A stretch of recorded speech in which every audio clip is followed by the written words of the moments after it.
नमस्कार, बुलेटिन में आपका स्वागत है। मैं हूं आपके साथ आशा सरमाल। चलिए शुरुआत करते हैं बुलेटिन की इस वक्त की बड़ी खबर से शुरुआत करेंगे। श्रीनगर से बड़ी खबर देखने को मिल रही है, जहां पर आप देखिए परिसीमन आयोग के लोग भी किस तरह से यहां पर पहुंच चुके हैं और परिसीमन आयोग की टीम श्रीनगर में मंथन कर रही है। कश्मीर घाटी के शिष्टमंडलों से मुलाकात हो रही है और साथ ही साथ आयोग से मिलकर लोग यहां अपनी अपनी राय रख रहे हैं। इस वक्त की बड़ी अपडेट श्रीनगर से देखने को मिल रही है, जहां पर आप देखिए पूर्व एमएलसी सैयद रफीक शाह ने भी साफ तौर पर अपनी बयानबाजी सामने रख दी है कि समय के बाद परिसीमन यहाँ करना बहुत जरूरी था और वैसे सामाजिक नजरिए से देखते हैं इसमें आम लोगों को फायदा मिलता और साथ ही साथ दिख रहा है। आपको ये भी बताते चले कि परिसीमन आयोग की 7 सदस्यीय टीम मंगलवार को यानी आज यहां पहुंची हुई है श्रीनगर के अंदर और जन सुनवाई करती हुई नजर आ रही है। इससे पहले सोमवार को आयोग की टीम ने जम्मू के अंदर भी बैठक का सिलसिला शुरू किया, जिसमें कांग्रेस पार्टी की तरफ से और विपक्षी दलों की तरफ से निशाना साधा गया कि महज ये सिर्फ और सिर्फ एक आई वॉश है। लेकिन आज श्रीनगर के अंदर डिलिमिटेशन कमीशन के लोग पहुंचे हुए हैं, मंथन किया जा रहा है। सबसे पहले आपको दिखा देते हैं कि सैयद रफीक शाह जो कि पूर्व एमएलसी हैं, वो क्या कुछ कह रहे हैं और कुलगाम के जो लोग यहां पर पहुंचे हुए हैं उनका क्या कुछ कहना है। यहाँ आ रहे हैं इंसाफ ढूंढने के लिए, हक ढूंढने के लिए, जो पिछले 75 साल से हमारे लोगों को मिला नहीं है। हम उस हक को ढूंढने आ रहे हैं, क्योंकि डिलिमिटेशन कमीशन जो है ये एक इम्पार्शियल अदारा है और गैर सियासी अदारा है। इसका कोई अपना पॉलिटिकल इंटरेस्ट नहीं है। सोशली, पॉलिटिकली जो है, इकोनॉमिकली डिप्राइव्ड पॉपुलेशन जो है हमारी जम्मू कश्मीर की पहाड़ी पॉपुलेशन, इन जनरल सभी जो भी सोशली डिप्राइव्ड पीपल हैं, तो ये डिलिमिटेशन कमीशन से हमारी तवक्कात है कि उनके जो कॉन्स्टिट्यूशनल राइट्स हैं, खासकर जो पॉलिटिकल राइट्स हैं, उनके सोशल राइट्स हैं, वो बहाल किए जाएंगे। मैं तो ये समझता हूँ कि ये एक सोशल इंटरेस्ट है, एक समाजी मामला है, इसमें सबको पॉजिटिविटी दिखानी चाहिए। अब पॉलिटिकल इंटरेस्ट किसका क्या है तो वो खुद जाने, लेकिन जहाँ तक हमने देखा डिलिमिटेशन कमीशन ने इसमें कोई भी पार्शलिटी नहीं दिखाई। हमें मुतालबा है कि हम दूसर से थे जो 1 किलोमीटर हमारी गांव की दूरी पे है और अब हमें 30 किलोमीटर की, अब हमारे को 30 किलोमीटर की दूरी पर धमाल हांजीपोरा से मिलाया गया, जो कि बिल्कुल हिली एरिया है 30 किलोमीटर और हमें वहां जाने में तकरीबन 3 महीने सरमा के, तो हम बिल्कुल डिस्कनेक्टेड रहते हैं। और सीधे से आप देख रहे हो ना, जस्ट एक मजाक है, जस्ट एक फॉर्मेलिटी यहाँ आने की, नहीं तो हमने पता भी नहीं किससे मिलना है, कहाँ जाना है अंदर, और गेट पे इनको सिक्योरिटी को रखा है, इसलिए भाई टाइम इज ओवर, आप नहीं जा सकते हो। जबकि 9:45 से हम यहाँ वेट कर रहे हैं, 10 बजे के 12 बजे का टाइम दिया था। किस तरह से बातचीत जो है वो सामने रखी गई है रफीक शाह की तरफ से भी और कुपवाड़ा के कुछ निवासियों की तरफ से भी, क्योंकि लगातार डिलिमिटेशन कमीशन को मद्देनजर रखते हुए आरोप ये लग रहे थे, विपक्षी दल यहां पर आरोप लग रहे हैं कि महज सिर्फ और सिर्फ ये एक आई वॉश है। इससे पहले पूरा मसौदा तैयार कर लिया गया है, लेकिन इसी पर जानकारी लेंगे। ज्यादा जानकारी के लिए इरफान फाजिल हमारे साथ जुड़ चुके हैं। इरफान, जिस तरह से आज बैठक वहां पर चल रही है, किस तरह से पूरा काम हो रहा है, क्योंकि आरोप विपक्ष की तरफ से काफी तौर पर देखे जा रहे हैं। देखिए आशा, मैं अगर इस कहानी के बारे में बात करूं तो इसके 2 पहलू है, पॉजिटिव भी है और नेगेटिव भी है। सुबह से हम देख रहे हैं, सुबह 10 बजे से यहाँ पर डिलिमिटेशन कमीशन का जो यहाँ पर वफद जो आया हुआ है, उसमें बात अगर करें मेन स्ट्रीम्स को लेकर या सिविल सोसाइटी मेंबरान हो, तो दोनों को मौका मिल रहा है अपनी बात को वहां पर प्रस्ताव रखने के लिए। सबसे पहले अगर मैं बात करूं तो जो मेन जज जो खिलाड़ी है पार्टी के, खासतौर पर अगर नेशनल पीडीपी या अपनी पार्टी को लेकर बात करूं, वैसा अभी वहां पर दिखाई नहीं दे रहा है जिससे हम बात करते हैं आखिर डिलिमिटेशन प्रोसेस के बारे में बात करते हैं। हाँ, हमने कुछ फॉर्मर एमएलसी से बात की है जो नेशनल कॉन्फ्रेंस के हैं या जो खासतौर पर यहाँ पर आए हुए हैं। इन बिटवीन हमने उन लोगों से भी बात की है जो सिविल सोसाइटी के मेहमान है, तो अपने मुतालबा सजेशन को लेकर यहाँ पर आगे आए। उनका मानना है कि अगर लोगों का जो चलते गए, उनका मानना है कि बात जो है हमने वहां पर रखी और हमारी बात को एक अच्छे ढंग से सुना गया और बात जो है वो अपने कॉन्स्टिट्यूंसी और इलाकों को लेकर। लेकिन इरफान, यहाँ पर आरोप ये भी लग रहे हैं कि महज सिर्फ 2 घंटों में, 4 घंटों में आप इस तरह से आपत्तियां किस तरह सुन सकते हैं, सुझाव किस तरह से ले सकते हैं, समय सीमा को बढ़ाया जाना चाहिए था। और दूसरी तरफ पीडीपी ये कह रही है कि सिर्फ और सिर्फ ये एक ट्राई करने की कोशिश की जा रही है, आई वॉश महज वो यहाँ पर करार दे रहे हैं। देखिए आशा, कल हमने जिस तरीके से पीडीपी के कुछ दिग्गज नेताओं से बात की तो उनका मानना है कि एक सिंपल सा एक आई वॉश है। 4 घंटे में आपके पास तकरीबन बहुत सारी जो है लोगों की जो प्रस्ताव वहां रहेंगे, जो बातचीत को लेकर जो स्टेटमेंट होगी, वो कितना वो हल करेंगे और कितना सुनेंगे। और लास्ट टाइम जो प्रस्ताव ऑलरेडी पीडीपी या नेशनल कॉन्फ्रेंस ने वहां पर रखे थे जो मुतालबा, तो उनका कोई रिवर्स नहीं आया। तो इसीलिए उन्होंने कल कहा था कि आज भी वैसा ही होगा, मगर जब हम यहाँ इस वक्त मौजूद है तो हमने देखा कि कुछ लोगों से जो बात की वो सिर्फ अपनी कॉन्स्टिट्यूंसी और इलाकों को लेकर बात करें।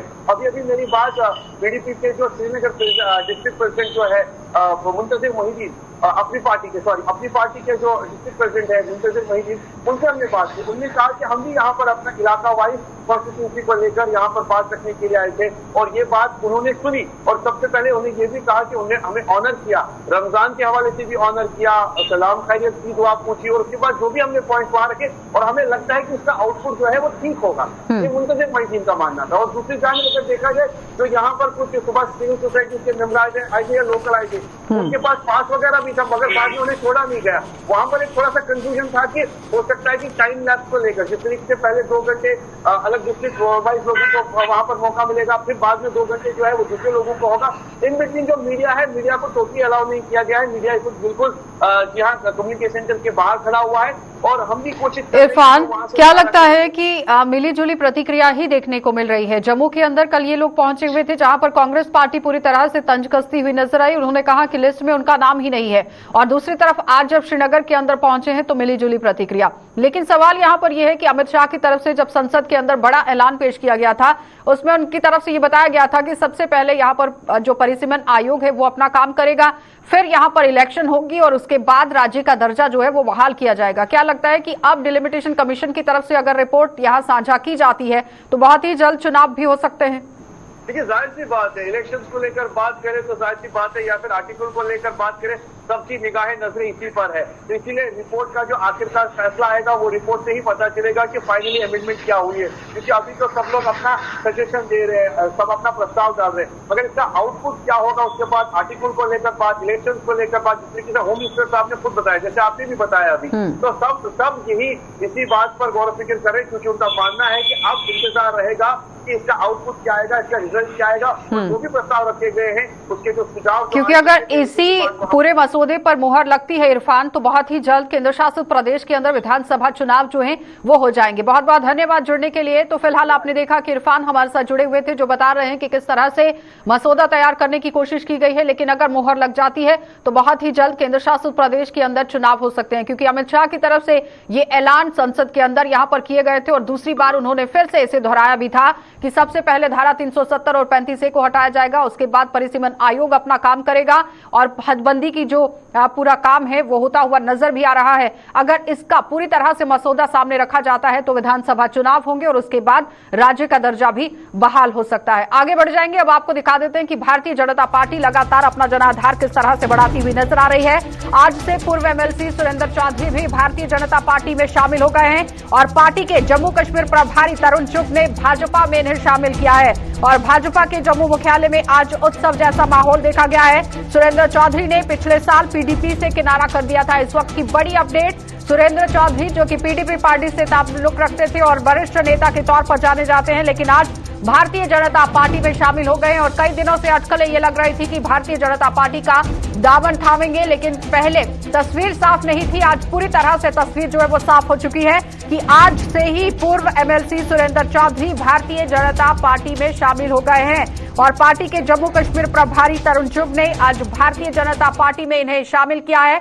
साफ तस्वीरें आपको मुख्यालय के बाहर से दिखा रहे हैं। देखिए किस तरह से आज सुरेंद्र चौधरी मुख्यालय के अंदर पहुंचे हैं, और भारतीय जनता पार्टी का दामन थाम लिया गया है। यानी ये कहा जा सकता है कि एक एक करके भारतीय जनता पार्टी विधानसभा चुनावों से पहले कहीं ना कहीं जनाधार को बटोरती हुई यहां नजर आ रही है। अलग अलग पार्टियों के नुमाइंदे, वरिष्ठ नेता, कदावर नेता जो है वो भारतीय जनता पार्टी में शामिल होते हुए नजर आ रहे हैं। और इससे पहले नेशनल कॉन्फ्रेंस पार्टी के कदावर नेता देवेंद्र सिंह राणा ने भारतीय जनता पार्टी का दामन थाम लिया था, और उसके बाद एक एक करके नेशनल कॉन्फ्रेंस पार्टी भी बिखरती हुई नजर आई थी। लेकिन अब आप देखिए PDP पार्टी के कदावर नेता सुरेंद्र चौधरी ने आज भारतीय जनता पार्टी का दामन थाम लिया है। इसी पर ज्यादा जानकारी के लिए रितिका हमारी संवाददाता हमारे साथ जुड़ चुकी है। रितिका, क्या कुछ चल रहा है वहां पर?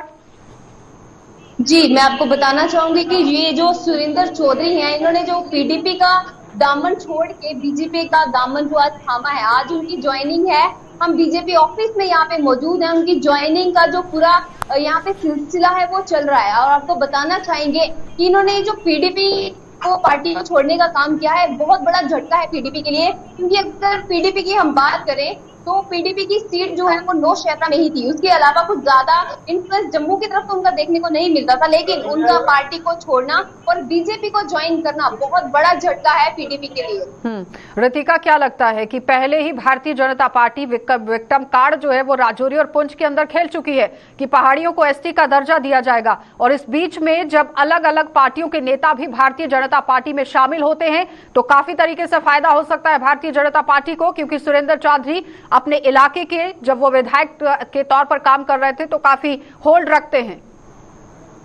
जी, आपको बताना चाहूंगी ग्राउंड लेवल की बात करूं तो सीधा प्रभाव जो है वो वोट बैंक पे पड़ेगा, क्योंकि इनके फॉलोअर्स जो हैं वो हजारों या लाखों की तादाद में है। और आज भी यहाँ पे सुरेंद्र चौधरी के साथ साथ पीडीपी में जो छोड़ने का काम जो है डीडीसी और बीडीसी के मेंबर्स ने भी किया है, और जिसके चलते आपको बता दें कि बीजेपी को ज्वाइन करने का काम भी पंच और सरपंच जो है हजारों की तादाद में आगे निकल के आए हैं, सिर्फ सुरेंद्र चौधरी के ज्वाइन करने की वजह से। तो आप यहीं से देख सकते हैं कि उनकी पार्टी छोड़ने पे बाकी लोग जो है उन्होंने भी पीडीपी का दामन जो है वो छोड़ दिया है। तो आने वाले समय में उनकी लोकप्रियता जो है वो नौशहरा में काफी ज्यादा है, तो कहीं ना कहीं बीजेपी को सीधा बेनिफिट जो है वो राजौरी नौशहरा में जो है वो देखने को मिलेगा। रितिका, ये बताइए कि जिस तरह से भारी तादाद में कार्यकर्ता भी उनके साथ मौजूद हैं, क्या उन्होंने भी आज पार्टी को यहाँ पर ज्वाइन कर लिया है? क्योंकि अटकलें ये लगाई जा रही है कि भारी तादाद में कार्यकर्ता जो पहुंचे हुए हैं वो भी ज्वाइनिंग कर रहे हैं आज। कि आपको बता दें सुरेंद्र चौधरी के साथ साथ अलग अलग जो कार्यकर्ता हैं उनकी भी ज्वाइनिंग जो है वो भी साथ में करवाई जा रही है। इसमें पंच भी मौजूद है, सरपंच भी मौजूद है, काफी ज्यादा उनके स्वागत के लिए आप बता दूं रविंद्र राणा, यहाँ पे कविंद्र गुप्ता जी, ये सब लोग यहाँ पे मौजूद हैं। उसकी उपस्थिति में ही ये सारा कार्यक्रम जो है इस वक्त यहाँ पे चल रहा है। रितिका, अंदर से कोई तस्वीरें दिखाना चाहेंगी कि किस तरह से माहौल है पूरे मुख्यालय के अंदर, क्या कुछ चल रहा है? किसी से बात करना चाहेंगे वहाँ पर? की तस्वीरें दिखाना थोड़ा मुश्किल होगा इस वक्त, क्योंकि तो वहाँ पे ज्वाइनिंग चल रही है, काफी ज्यादा रश है वो वहाँ पे खड़ा हुआ है, उत्साह है इतना ज्यादा है कि इस वक्त पॉसिबल तो नहीं हो पाएगा, लेकिन कोशिश करेंगे कुछ समय के बाद जरूर आप तक वो। चलिए रितिका, बहुत बहुत धन्यवाद जुड़ने के लिए। तो फिलहाल आपने देखा कि बीजेपी मुख्यालय से रितिका हमारी संवाददाता हमारे साथ जुड़ी हुई थी, जो बता रही है कि भारी तादाद में अपने कार्यकर्ताओं के साथ सुरेंद्र चौधरी ने भारतीय जनता पार्टी का दामन थाम लिया है, और ये काफी पहले से ही अटकलें यहाँ पर लगाई जा रही थी, संकेत यहाँ पर दिए जा रहे थे कि पीडीपी पार्टी छोड़ने के बाद सुरेंद्र चौधरी भारतीय जनता पार्टी का दामन थामेंगे, जो आज यहाँ पर आप देखिए माकूल तरीके से मुहर लगती हुई भी नजर आई है। आगे बढ़ जाएंगे, अब एक और बड़ी खबर से आपको रूबरू करवा देते हैं, क्योंकि लगातार आप देखिए किस तरह से परिसीमन आयोग की तरफ से भी खबर आपको दिखाई गई, लेकिन अब आपको सीधा लिए चलेंगे किश्तवाड़, और किश्तवाड़ से आपको दिखा देते हैं कि 5 महीनों के बाद मड़वा बरवान मार्ग खोल दिया गया है, और बर्फबारी के कारण पिछले साल अक्टूबर महीने इसे बंद कर दिया गया था, और कश्मीर से बारवान तक यातायात बहाल करने को लेकर अब यहां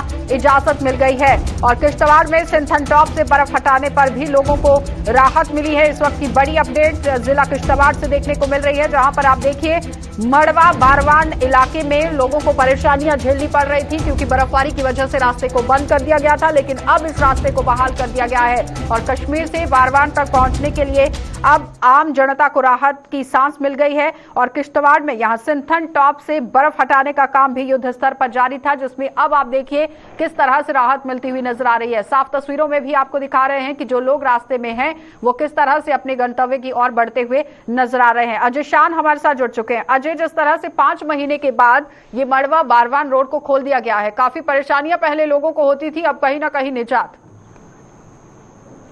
जी बिल्कुल आशा, देखिए इस बार बर्फबारी कम हुई है, और उसके साथ साथ जो पीएमजीएसवाई डिवीजन वालू है और स्पेशल डिवीजन मड़वा है, उनकी तरफ से समय रहते ही कार्रवाई शुरू कर दी गई थी। स्नो क्लियरेंस का काम शुरू हो गया था, जिस वजह से अब जो अनंतनाग से लेके वाड़वन तक का इलाका है, इंचन जो वहां पर हेडक्वार्टर आता है, सब वहां तक गाड़ियां जाना शुरू हो गई हैं। और कुछ दिनों में, आने वाले दिनों में जो मड़वा का 925 जो कि सब डिवीजन का हेडक्वार्टर है, उसको भी सड़क मार्ग से जोड़ दिया जाएगा। कहीं ना कहीं बड़ी राहत उन हजारों लोगों के लिए, हजारों परिवारों के लिए है जो कि 6 महीने बर्फबारी के चलते अंदर ही बंद रहते थे। उनके लिए सड़क मार्ग जो कनेक्टिविटी थी वो बंद हो जाती थी।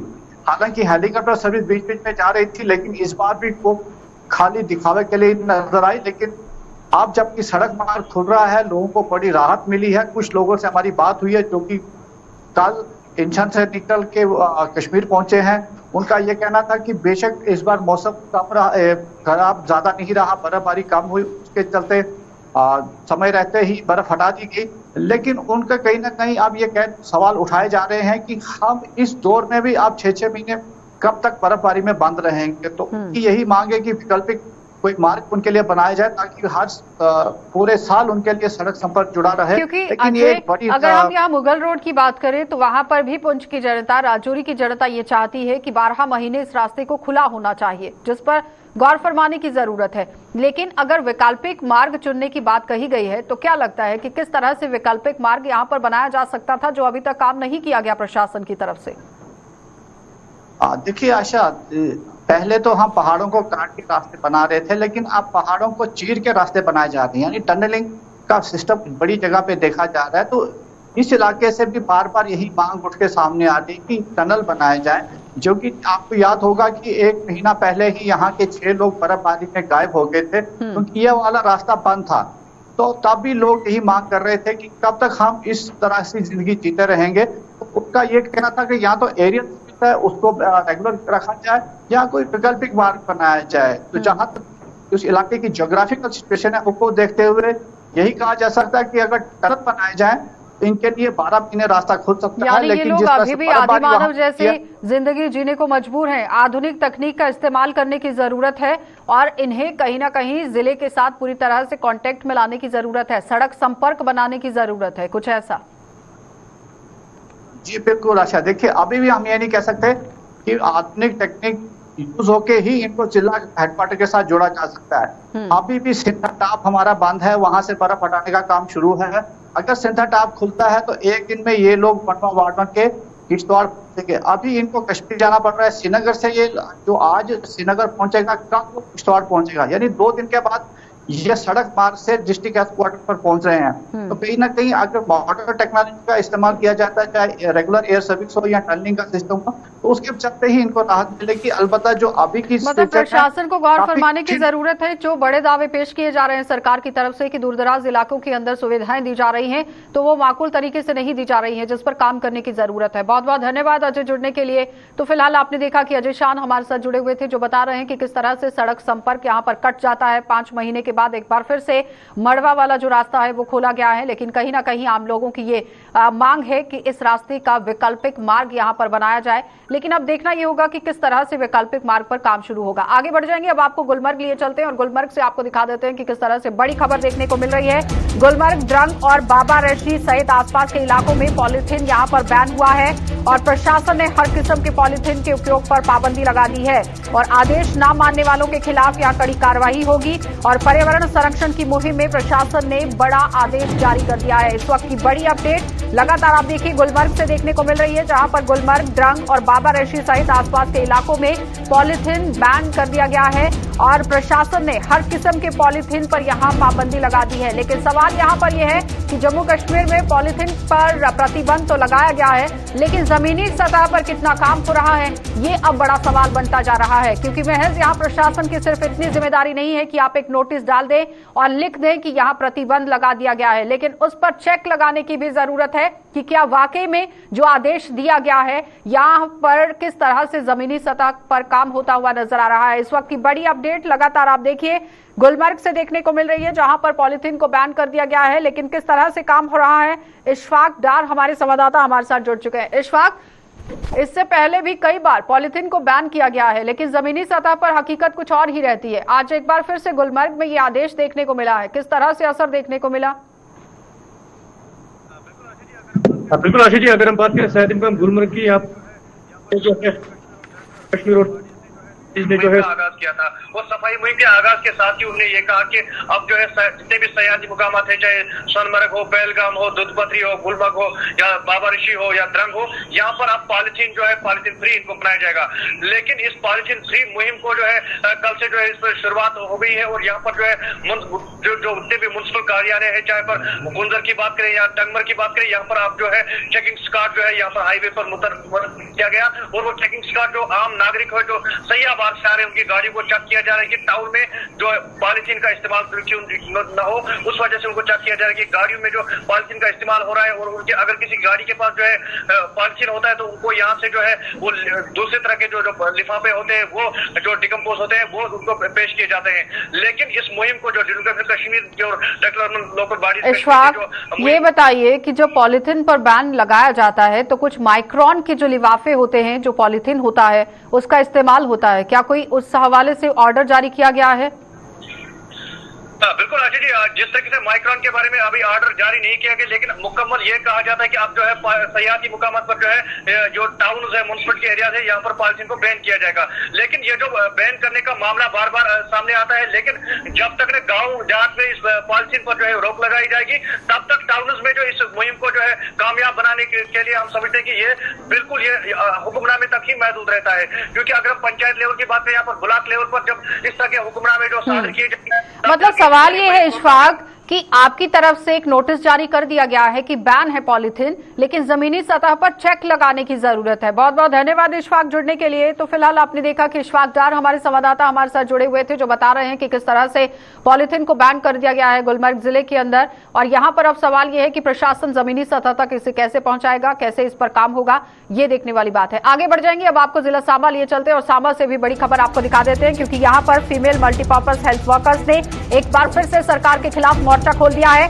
और मांगों को पूरा ना किए जाने के विरोध में जगह जगह पर प्रदर्शन हो रहे हैं। और सांबा में सैकड़ों महिला कर्मचारियों ने बकाया वेतन न मिलने पर यहां प्रदर्शन करना शुरू कर दिया है। इस वक्त की बड़ी अपडेट जिला सांबा से देखने को मिल रही है, जहां पर आप देखिए फीमेल मल्टीपर्पज हेल्थ वर्कर्स ने एक बार फिर से सरकार के खिलाफ अपना रोष प्रकट कर दिया है। भारी तादाद में महिलाएं आप देखिए किस तरह से धरने पर बैठी हुई हैं और वेतन को लेकर यहां मांग करती हुई नजर आ रही हैं। सैकड़ों महिला कर्मचारियों ने बकाया वेतन न मिलने को लेकर आज यहां धरना प्रदर्शन जारी कर दिया है और सरकार के सामने मांग रख दी है कि जब तक उनका वेतन यहां पर नहीं दिया जाएगा, ये लोग इसी तरह से धरना प्रदर्शन करते रहेंगे। भारी तादाद में महिलाएं अपने घरों से बाहर फीमेल मल्टीपर्पज हेल्थ वर्कर्स ने एक बार फिर से यहां पर धरना प्रदर्शन शुरू कर दिया है। और यहां सवाल ये बन रहा है कि आखिर किस तरह से अब प्रशासन इस पर गौर फरमाएगा। ऋषि खजूरिया हमारे साथ जुड़ चुके हैं। ऋषि, क्या कुछ अपडेट है?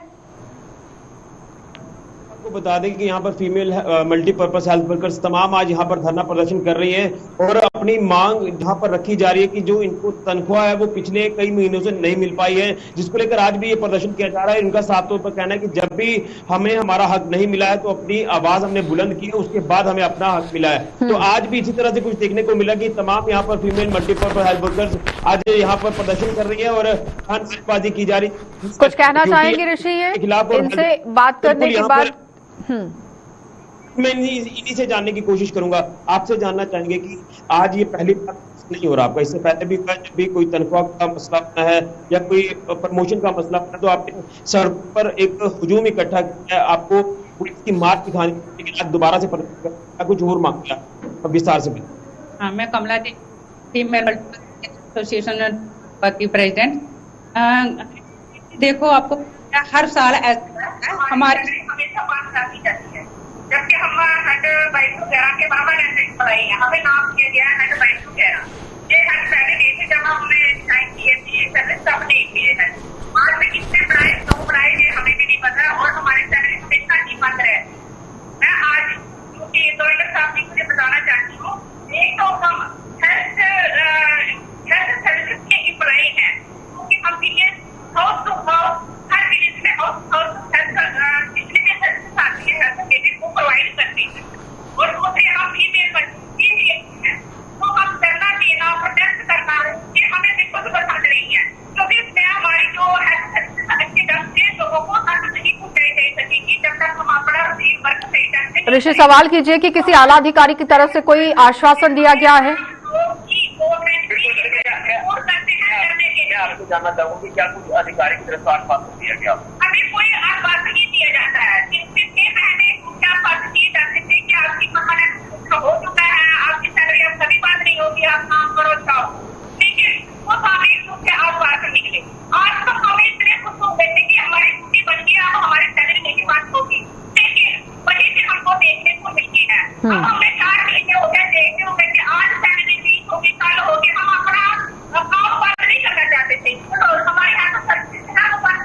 चलिए, मतलब अभी तक इनकी मांगों को गौर से नहीं जाना गया है, नहीं देखा गया है, जिसकी वजह से परेशानी झेलनी पड़ रही है। ऋषि, बहुत बहुत धन्यवाद जुड़ने के लिए। तो फिलहाल आपने देखा कि ऋषि खजूरिया हमारे साथ जुड़े हुए थे, जो पूरी जानकारी दे रहे हैं कि किस तरह से यहाँ पर हेल्थ वर्कर्स जो है वो धरना प्रदर्शन कर रहे हैं, लेकिन प्रशासन की तरफ से अभी तक कोई भी आश्वासन नहीं दिया गया है। फिलहाल बुलेटिन में इतना ही। देश और दुनिया की खबरों के लिए आप बने रहिए गुलिस्तान न्यूज के साथ।